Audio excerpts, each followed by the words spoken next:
আইপিএলের play of নিশ্চিত হলো 4 দলের। চলমান আইপিএলে অবিশ্বাস্যভাবে ঘুরে দাঁড়িয়ে টানা 6 ম্যাচে জিতল রয়্যাল চ্যালেঞ্জার্স বেঙ্গালুরু। অবশেষে চেন্নাই সুপার কিংসকে হারিয়ে আসরে প্লে অফে পা রাখলেন বিরাট কোহলিরা। চতুর্থ দল হিসেবে প্লে অফে উঠল তারা।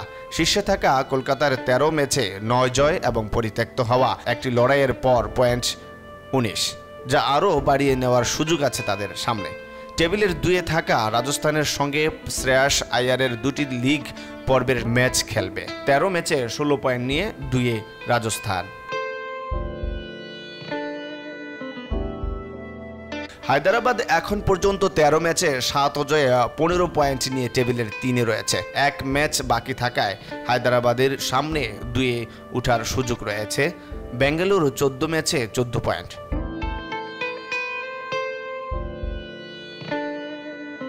টেবিলের তলানিতে থেকে নিজেদের আইপিএল আসর শেষ করেছে 5 বারের শিরোপাধারী আরেক দল মুম্বাই ইন্ডিয়ান্স। 14 ম্যাচে তাদের জয় কেবল 4টি।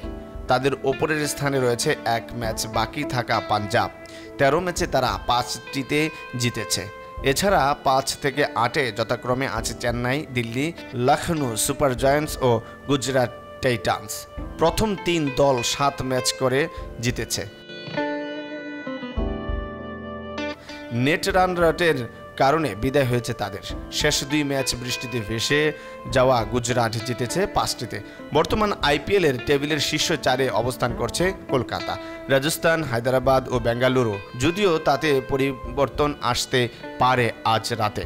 শীর্ষ 2-এ থাকা দল দুটি প্লে অফে প্রথম কোয়ালিফায়ার ম্যাচে মুখোমুখি হবে। সেখানে বিজয়ী দল উঠে যাবে সরাসরি ফাইনালে। এরপর 3-4-এ থাকা 2 দল খেলবে এলিমিনেটর ম্যাচ। যারা হারবে তাদের বিদায় এবং জয়ী দল ফাইনালে ওঠার লড়াইয়ে প্রথম কোয়ালিফায়ার পরাজিতদের মোকাবেলা করবে।